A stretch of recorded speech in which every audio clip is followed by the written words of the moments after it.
5 heures du matin. Comme tous les matins, on sonna le réveil, à coups de marteau contre le rail devant la baraque de l'administration. De l'autre côté du carreau, tartiné de 2 doigts de glace, ça teintait à peine et s'arrêta vite. Par des froids pareils, le surveillant n'avait pas le cœur à carillonner. La sonnerie s'était tue. Dehors, il faisait noir, noir comme en pleine nuit, quand Choukov était allé à la paracha. Sauf les 3 phares jaunes tapant dans la fenêtre, 2 depuis l'enceinte et 1 de l'intérieur du camp. Il ne dormait jamais une seconde de trop, Choukov, toujours debout, sitôt le réveil sonnait, ce qui lui donnait 1h30 de temps devant soi, d'ici au rassemblement, du temps à soi, pas à l'administration. Et, au camp, qui connaît la vie peut toujours profiter de ce répit.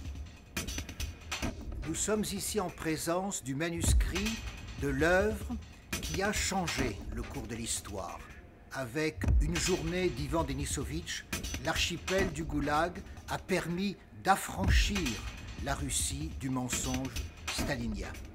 Cette œuvre est ici présente, sous cette arche, sous cette couronne, et c'est le premier objet que nous rencontrons dans cette exposition.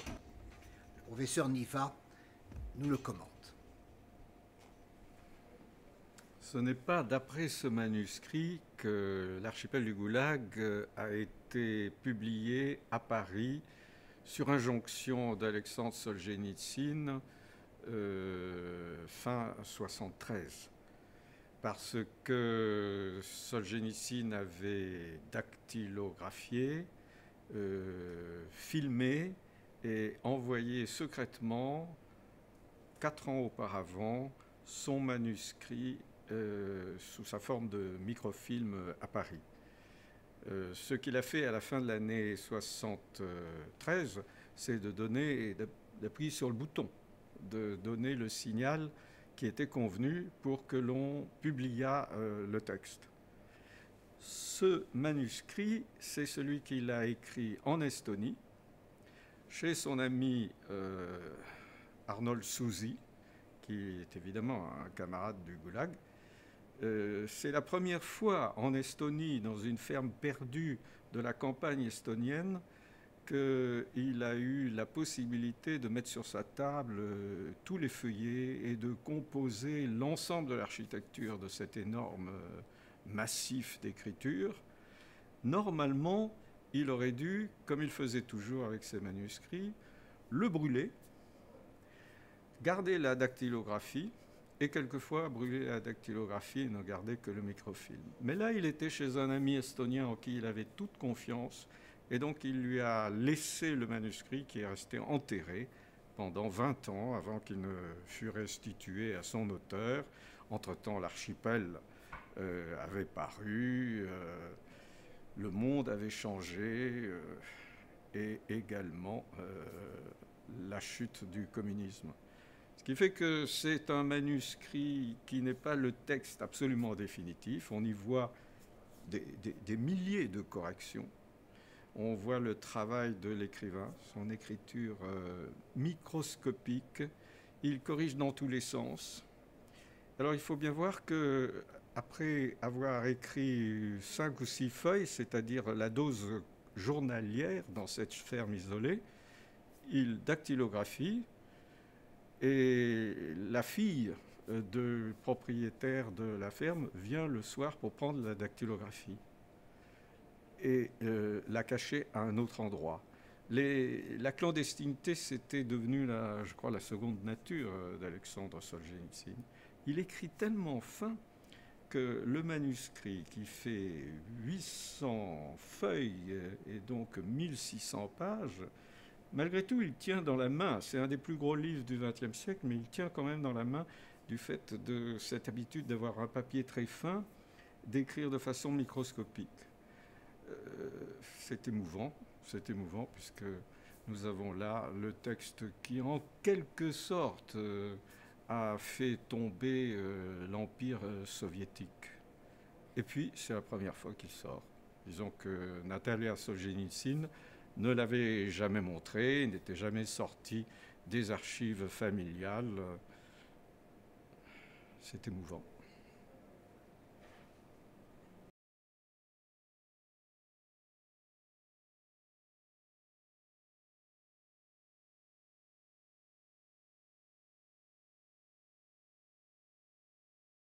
Ce document est au centre d'une exposition qui s'organise selon deux axes principaux, l'un qui est représenté par une rue entre les deux massifs d'écriture que sont l'archipel du Goulag et la Roue Rouge, et l'autre qui est aussi le long de ces murs, à travers un ensemble de photographies, la vie, le déroulement de la biographie de Solzhenitsyn.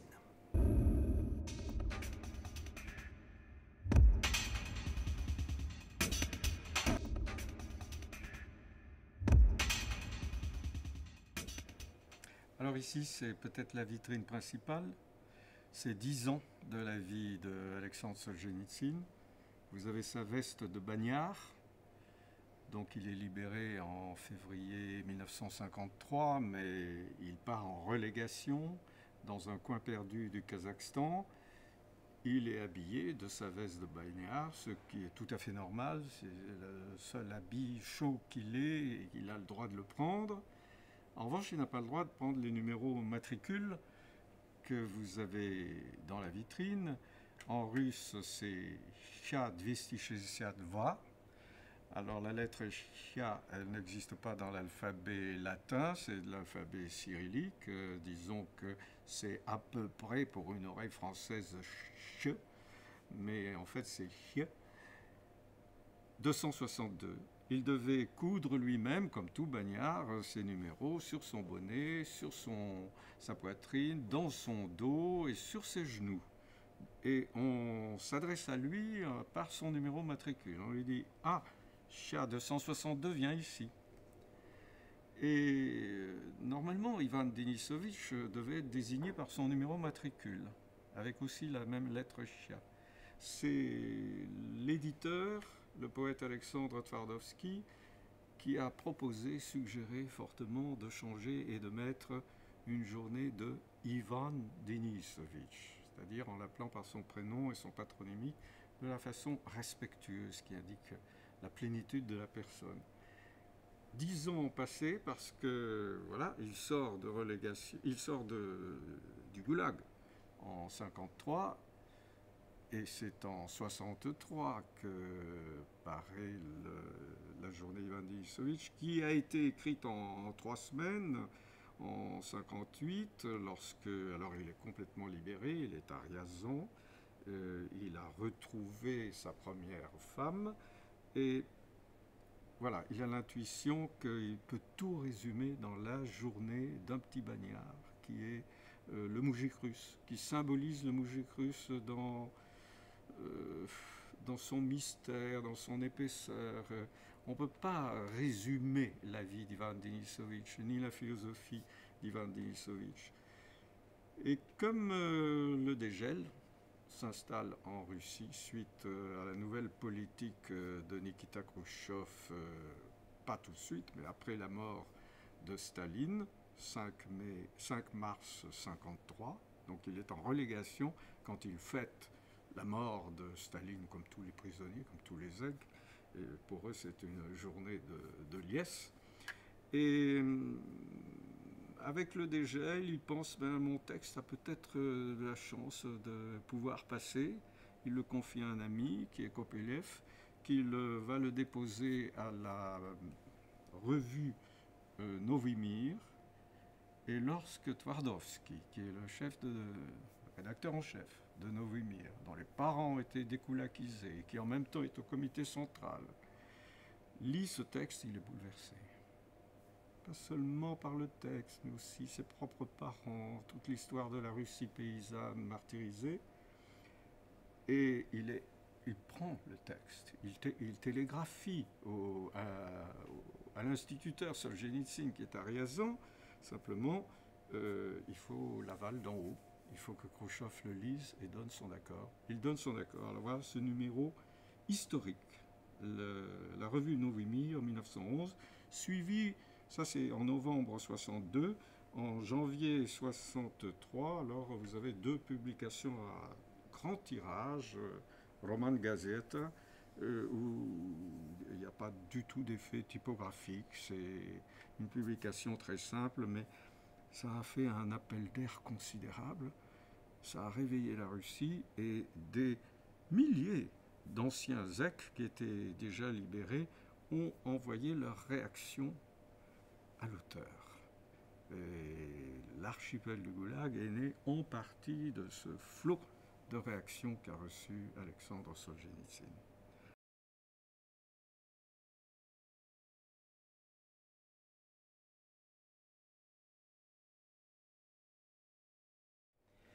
Trois mois plus tard, dans la revue Novimir, paraît La maison de Matriona, l'autre récit qui va faire la renommée de Solzhenitsyn.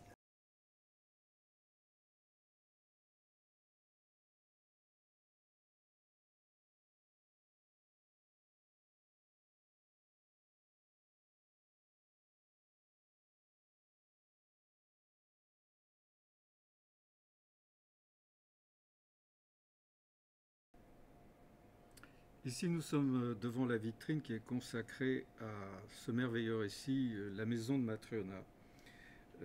Matriona est un personnage réel. Elle s'appelait Matriona Vassilieva. C'est chez elle qu'habite l'instituteur Solzhenitsyn. C'est dans le village de Miltsevo. Toute sa maison elle-même est immortalisée, décrite dans cette nouvelle, qui est une nouvelle poétique, riche, et qui tourne autour ce qu'on appelle un fait divers, c'est-à-dire la mort de Matriona qui est emportée par un train de marchandises au moment où elle passe le passage à niveau. Le tractoriste qui tire la charrette est éméché, par conséquent il a dit « je fonce, je passe avant le train ». Et on ramène le corps de Matriona chez son locataire. Le premier titre n'était pas La maison de Matriona. Le premier titre, nous l'avons sur ce dactylogramme qui est ici. Il naît de villages qui tiennent sans un juste.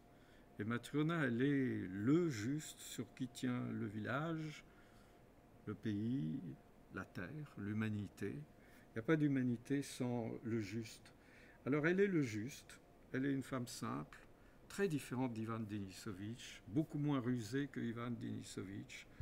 Elle a quasiment rien, et encore, on vient lui prendre son isba froide, son isba d'été.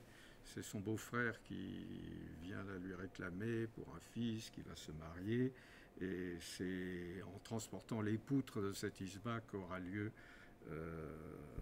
l'incident tragique du passage à niveau. Ça paraît dans la même revue, Novimir, c'est le numéro 1 de l'année 1963. Et dans ce même numéro, il y a un deuxième récit, dont voici le dactylogramme, qui s'intitule « Un incident à la gare de Kretchetovka ». Alors en lisant Matriona, la grande poétesse Anna Akhmatova a dit décidément, c'est un très grand écrivain. C'est-à-dire, il n'y avait pas un premier texte et puis ensuite une perte de souffle, mais il y avait un deuxième texte qui était une merveille et d'une construction et d'une poétique extrêmement différentes.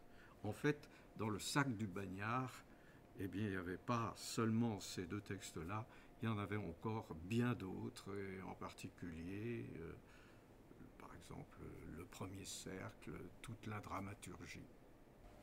La vie de Solzhenitsyn est traversée d'épreuves. Il y a eu la guerre, il y a les 8 ans de prison, 5 ans dans la prison laboratoire de la Charachka au nord de Moscou, 3 ans dans le camp de travaux forcés au Kazakhstan à Ekibastuz. Et au moment où il va sortir de prison, déjà l'année d'auparavant, il va être frappé par une troisième épreuve, la maladie, le cancer. Et pendant les années 52 jusqu'à 55 où il va à l'hôpital de Tachkent, il y a cette épreuve terrible de la maladie et du cancer. Et c'est le pavillon des cancéreux. Alors voilà, le manuscrit du pavillon des cancéreux, écrit, commencé, disons, en relégation et puis continué après sa libération. Le manuscrit complet. La maladie le frappe, puis au camp, et il a été opéré dans des circonstances tout à fait primitives d'une infirmerie de camp par un très grand chirurgien qui était infirmier au camp, mais qui était un des plus grands chirurgiens, qui lui enlève une première tumeur au cou et qui lui dit, avant lui-même de partir aux travaux généraux d'ailleurs, il lui lance Solzhenitsyn, n'oubliez pas, j'ai envoyé pour une analyse un prélèvement histologique à Omsk. Ça l'a sauvé plus tard, puisque quand il est en relégation à Kokterek, dans un aoul, un petit village kazakh, les douleurs reprennent. Cette fois-ci, il a une tumeur dans le bas-ventre. Il n'arrive plus à dormir. Il pense mourir, disons. Il pense mourir. Et il veut aller à l'hôpital. Il demande l'autorisation d'aller à l'hôpital de Tachkent. C'est dans une autre république soviétique, donc il a de la peine à avoir cette autorisation. Et il arrive au pavillon des cancéreux, au pavillon d'oncologie de l'hôpital de Tachkent. C'est merveilleusement raconté dans le pavillon des cancéreux, qui est un texte émouvant pour quiconque ne connaît ni la Russie, ni le goulag. Même beaucoup de malades prennent ce livre pour recevoir l'espèce de message d'espoir et de guérison que leur donne l'écrivain. Et il y a une galerie de plusieurs personnages. Parmi ces personnages, il y en a un tout jeune homme qui s'appelle Dyomka, avec lequel Oleg, le narrateur, l'alter ego de Solzhenitsyn, sympathise beaucoup. Et il va, à la fin de son séjour, faire une visite au jardin zoologique de Tachkent. Alors son album de la période de relégation est là dans la vitrine, et il est ouvert à la page des photos prises au jardin zoologique de Tachkent. Et le pavillon se termine par une lettre que Oleg envoie à Dyomka. Pour lui, c'est fini, il quitte l'hôpital. Il dit Dyomka, va voir les animaux au zoo quand tu sortiras. Ils sont tous très intéressants. Et n'oublie pas les singes, ils sont très drôles. Et il y en a un qui manque, c'est le macaque Rhésus avec un petit panneau. Il n'est pas là parce qu'un méchant homme lui a jeté du tabac dans les yeux, il est devenu aveugle. Tâche de vivre, Dyomka. Et cette lettre est très émouvante. Alors c'est le pavillon des cancéreux que nous avons ici, avec en plus un livre qui est Le chêne et le veau, qui est une sorte de chronique étonnante de sa lutte avec le pouvoir soviétique à partir des années 66, et puis à partir de 1969, ça devient véritablement un duel. Alors pourquoi le chêne et le veau? Eh bien c'est parce que le veau, on lui a mis autour du cou un anneau en cuir qui est attaché au chêne, et que le chêne, avec des petits coups de corne, il essaye de se libérer. Il donne des petits coups de corne au grand chêne. Et donc l'écrivain se compare lui-même à ce petit veau qui est attaché au chêne. C'est un livre étonnamment palpitant pour voir l'énergie qui habitait ce lutteur né qu'était Solzhenitsyn. Il n'y a pas mieux que de lire Le chêne et le veau. L'autre grand massif de l'écriture de Solzhenitsyn, après l'archipel du Goulag, c'est la roue rouge. La question est de savoir finalement pourquoi il y a eu le Goulag.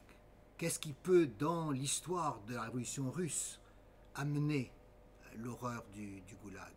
Et c'est donc là, pendant 20 ans de sa vie, une écriture constante et qui va être l'œuvre même fondamentale de son existence.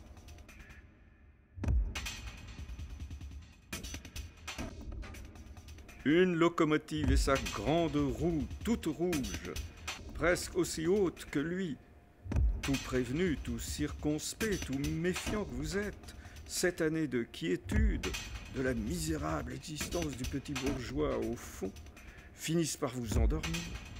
Alors, dans l'ombre de quelque chose de grand, par inadvertance, vous vous adossez à quelque énorme masse de fonte, et soudain, la masse s'anime, grande roue rouge, mu ostensiblement par le long balancier d'une locomotive. Crochet de dos, vous voici entraîné, sous la roue, la tête sur le rail, vous vous débattez et vous comprenez in extremis par quel sentier nouveau à cheminer pour vous surprendre le danger.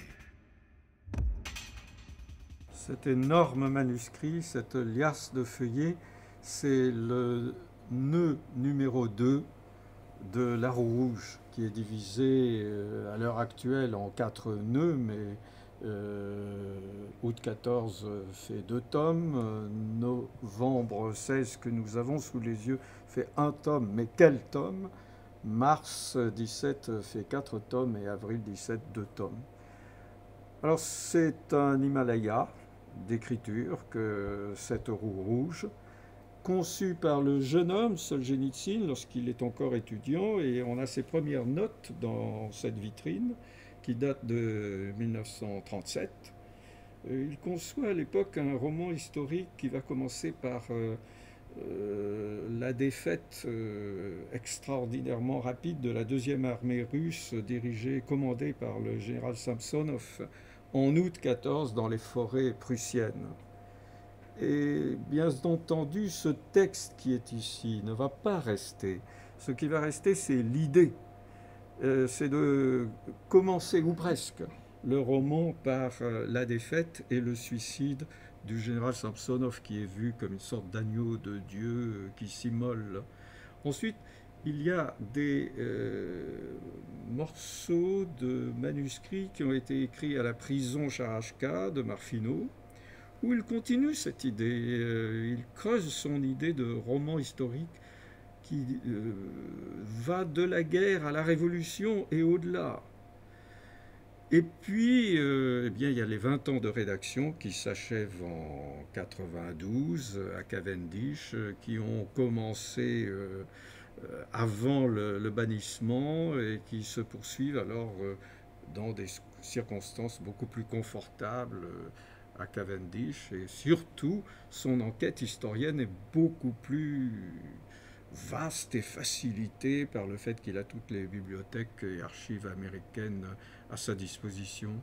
Alors, il y a des centaines d'enveloppes comme celles que vous voyez suspendues dans la vitrine, dans lesquelles il insère, découpées au ciseau. Les ciseaux sont fondamentaux pour lui, parce qu'il note constamment quelque chose, puis il le découpe, il le recolle, ou bien il le met dans des petites enveloppes, comme ici. Alors là, j'ai devant les yeux une enveloppe sur laquelle il y a marqué « oiseaux et animaux ». Elle est surtout consacrée aux oiseaux, toutes sortes d'oiseaux. D'ailleurs, novembre 16 commence par le chant des oiseaux. Chaque personnage historique a droit à des dizaines et des dizaines d'enveloppes et de citations, d'extraits variés de sa biographie, de photographies. Les personnages inventés ont droit à leurs enveloppes aussi. Et puis alors, les expressions entendues, les termes de botanique, les termes de militaire, de stratégie, de tactique, l'armement, les rues de Pétersbourg, la disposition du palais Marie à Pétersbourg. C'est autant de centaines d'enveloppes. Et puis, alors, il y a un document extraordinaire qui est le journal du roman. Avant de se remettre à la rédaction, vraiment, du roman, il entame le journal. Je crois que c'est quand même un fait rarissime qu'un écrivain commence un long roman en se disant « je dois tenir le journal de l'écriture de ce roman ». Et chaque jour, après avoir terminé son travail, qui pouvait durer jusqu'à 15, 16 ou 17 heures, et conduire à des hallucinations dues au stress et à la surcharge affective et imaginaire que cela représente, il tient le journal. C'est absolument passionnant. Ses échecs, ce qu'il aurait voulu faire, ce qu'il n'a pas réussi, ce qu'il devra faire le lendemain.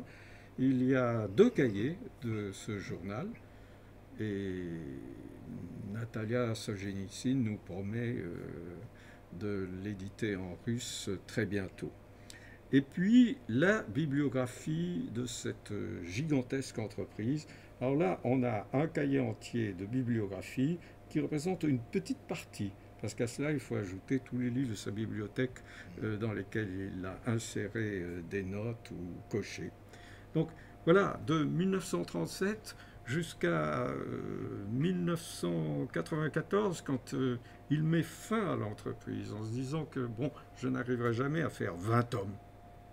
La vie est trop courte, ma biologie ne me permet pas de faire 20 tomes, et il s'arrête au 4e tome de cet extraordinaire Eau rouge.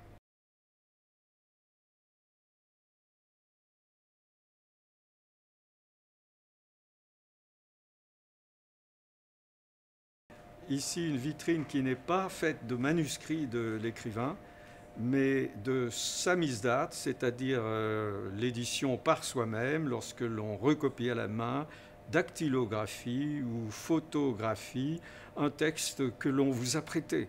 Et les éditions à l'étranger de Solzhenitsyn étaient rarissimes.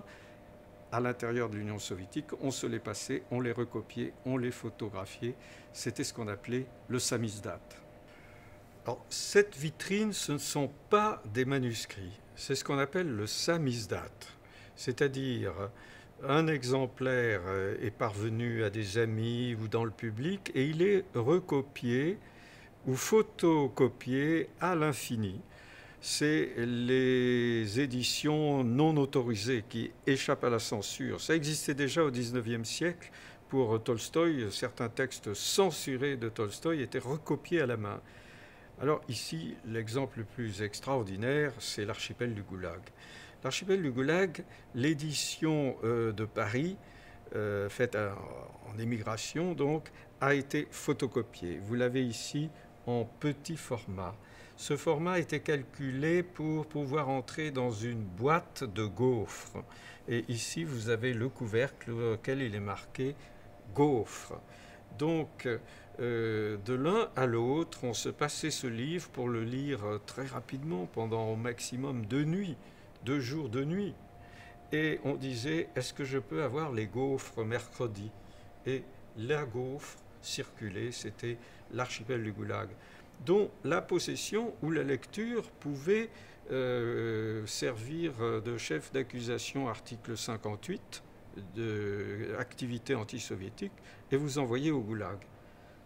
Ici, c'est un exemplaire photographié de l'archipel du Goulag, qui est encore plus petit. Il est extraordinairement petit. Autrement dit, il faut véritablement une loupe pour arriver à le lire, et il est caché dans une boîte de papier photographique. Alors, il y a dans cette vitrine d'autres exemples de samizdat qui sont remarquables. Là, c'est dans le premier cercle sous forme de 6 petits livres reliés en carton bleu. Et l'exemple vraiment le plus amusant, c'est la pièce qui s'intitule « Le cerf et la putain », aussi du photographie. Mais on a enlevé l'intérieur du dictionnaire philosophique du marxisme et on l'a remplacé par la pièce de Solzhenitsyn. Ce qui fait que, rangé parmi d'autres livres, eh bien, on aperçoit le dictionnaire du marxisme. Tout est en place, il n'y a rien à redire, alors qu'à l'intérieur, il y a un texte interdit. Et nous avons encore d'autres exemples de samizdat. Naturellement, Alexandre Solzhenitsyn ne fabriquait pas le samizdat et il n'était pas du tout au courant. C'était quelque chose qui était auto-généré. Tout ce que vous avez dans la vitrine, ce sont des cadeaux d'admirateurs qui, une fois qu'il est revenu, une fois que la censure a disparu, que Solzhenitsyn est vendu dans les librairies, sont venus lui dire « Alexandre Issaevitch, voilà, nous vous faisons cadeau de cette boîte à gaufres qui a servi à nous et à des centaines d'amis de prendre connaissance de l'archipel du Goulag. »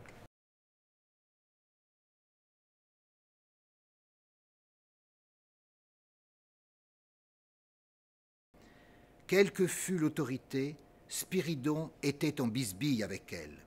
Ce que Spyridon aimait, c'était la terre. Ce que Spyridon avait, c'était sa famille. Les concepts de patrie, de religion, de socialisme, de peu d'usage dans la langue de tous les jours, semblaient lui être totalement inconnus, à croire que ses oreilles leur étaient bouchées et sa bouche bien en peine de les proférer. Sa famille était sa patrie, sa famille était sa religion.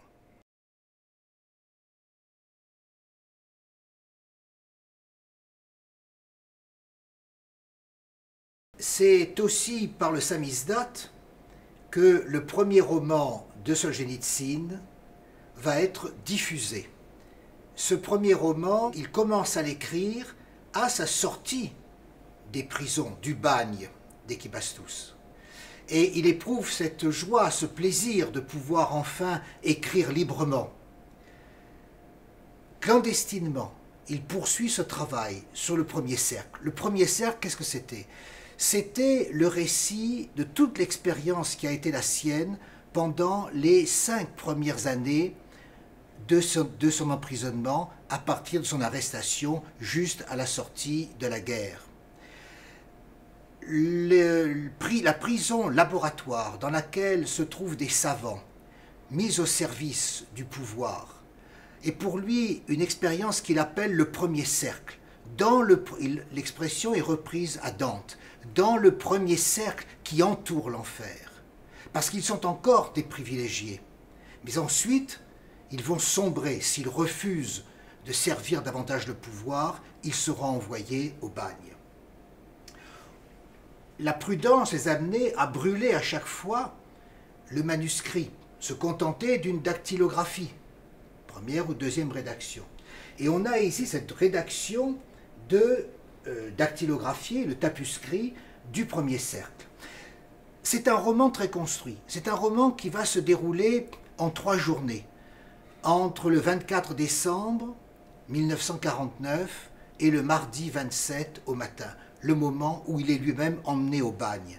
Ce qui est extrêmement émouvant dans ce récit très construit, et qui est en même temps riche de toute la tradition intellectuelle des grands écrits de l'Occident, les références à Dante, à Goethe, à Platon, à Épicure, aux philosophes de l'Antiquité, à Shakespeare et bien sûr à la Bible.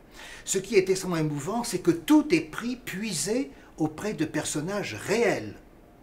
Les personnages, même s'ils sont sous d'autres noms, renvoient ici à des êtres réels qui font toute l'histoire et son drame humain. Solzhenitsyn, sous le nom de Nergine, va donc raconter l'histoire de ces prisonniers, de leur camaraderie, de leurs échanges libres dans les conversations, où ils se forment eux-mêmes, où ils découvrent les plaisirs, les joies de l'amitié, alors même qu'ils sont privés de tout, et l'intérieur de la prison, qui est elle-même le lieu emblématique de la condition humaine, cet intérieur de la prison devient aussi, paradoxalement, un lieu de plus grande liberté. Pour comprendre l'importance que ressentait Solzhenitsyn lorsqu'il fut libéré de prison et qu'il avait du papier pour écrire, il faut se rendre compte que lorsqu'il était à la Charachka de Marfino, il ne pouvait pas écrire, ou très peu. Et c'est donc il composait mentalement uniquement des vers. Sa mémoire phénoménale lui permettait de les conserver. Et pour se les mémoriser, il avait fabriqué ce chapelet ici, avec des grains formés de bouts de liège, le 10e étant un peu plus rectangulaire, et c'est ainsi qu'il pouvait compter et recompter les vers qui avaient été composés et qui donneront d'ailleurs la grande œuvre de Rogenska, le chemin. Ce texte va donc être diffusé d'abord par le samizdat et donner lieu à des éditions pirates. Et ce n'est qu'en 1969 que Solzhenitsyn parviendra à faire passer en Occident, aux éditions de Inca Press, la première édition de ce roman.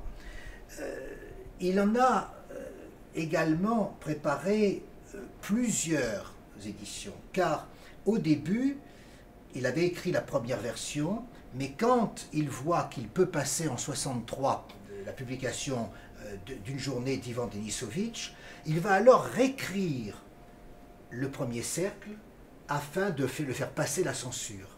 Il défigure en partie l'histoire, il l'adoucit. Et puis, plus tard, il reprendra la version complète, la version qu'il réécrira à partir de ce tapuscrit, la version longue qui sera éditée. Tout au long de cette histoire, les personnages réels que l'on rencontre, comme l'ingénieur Kopelev, comme le germaniste Kopelev, comme l'ingénieur Panine, comme le concierge aveugle Spiridon, vont se retrouver dans la suite de la vie de Solzhenitsyn. La lettre de Spiridon en est un exemple. C'est en 1962 que Solzhenitsyn va écrire, essayer de retrouver la trace de Spiridon. Il se souvenait de son adresse. Il lui adresse une lettre et il reçoit une réponse de Spiridon. Spiridon est pour lui le personnage comme Matriona, comme Choukov dans Ivan Denisovitch, ces personnages qui incarnent profondément l'âme de la Russie. Peut-être l'espoir qu'il y ait d'une renaissance de la Russie écrasée, défigurée, broyée par les années du pouvoir soviétique. Et cette volonté de garder une réalité spirituelle transparaît tout entière dans un tableau qui a été peint par un zèque, par un des camarades de Solzhenitsyn, dans le roman Kondrachev. Et ce tableau, minutieusement décrit et commenté par l'auteur dans ce roman, vous le trouvez ici même. Et c'est cela qui fait brusquement cette irruption du réel à travers l'apparente fiction qui est là. Ce tableau vous donne la vision de Parsifal lorsqu'il est par-dessus l'abîme et qu'il voit surgir dans la lumière du lointain, auréolé d'une sorte de soleil levant, le château du Graal. Et c'est une image de la perfection. C'est le fait qu'aucun camp ne doit ni ne peut détruire cette réalité spirituelle qui est portée au fond de l'homme. Et toute l'œuvre de Solzhenitsyn est un combat, non seulement pour dénoncer le mensonge stalinien, mais pour permettre de retrouver ce qui est, de revenir aux sources pures de l'âme russe, de la spiritualité et de la bonté.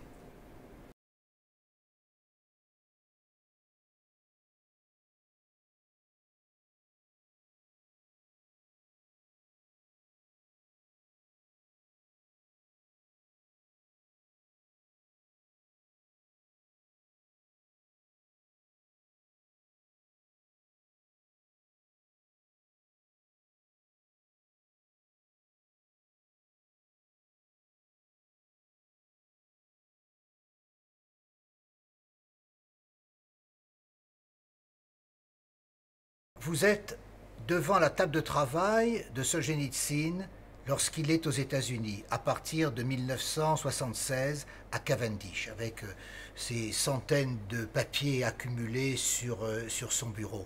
Et c'est là qu'il va entreprendre et qu'il va parvenir, au bout de 20 ans de travail, jusqu'en 1991, à écrire La Roue Rouge, à travers des enquêtes, à travers ici une rédaction permanente travaillant jusqu'à 15 heures par jour. Et l'énormité de ce travail est rendue présente dans cette vitrine par justement l'édition des œuvres complètes qui a été faite depuis le Vermont. Vous voyez ici La Roue Rouge, ainsi que sa reprise encore désormais à Moscou dans le cadre des œuvres complètes. Pendant qu'il était à Cavendish, Solzhenitsyn s'occupait aussi de l'éducation de ses 3 fils. C'était un professeur de mathématiques et de physique, un brillant mathématicien au départ. Et vous voyez ici dans cette vitrine également les feuilles, les calculs qui représentaient les cours qu'il faisait aussi à ses enfants, en même temps qu'il prenait des notes importantes de l'histoire, de la philosophie, à la fois philosophe, mathématicien et écrivain. Cette expérience de l'exil, ne croyez pas qu'elle fût si heureuse que cela, car l'exil pour lui qu'il arrachait à la terre russe était une nouvelle épreuve douloureuse, après celle de la guerre, après celle de la prison, après la clandestinité de l'écriture, après le combat ouvert avec le pouvoir soviétique et les dangers, puisqu'il était persuadé qu'il allait être à un moment ou à un autre saisi de nouveau, ce qui a été le cas, et au fond anéanti par les autorités, il parvient, il est expulsé, il est déchu de sa nationalité et il se retrouve aux États-Unis. Et il n'a qu'une idée, une fois qu'il a terminé à Cavendish la Roue Rouge, c'est de retourner en Russie. Et il passera par Vladivostok, il passera par l'est de la Russie pour revenir jusqu'à Moscou en sens contraire de ce qui était en général les voyages des tsars qui partaient de Moscou pour aller vers l'est.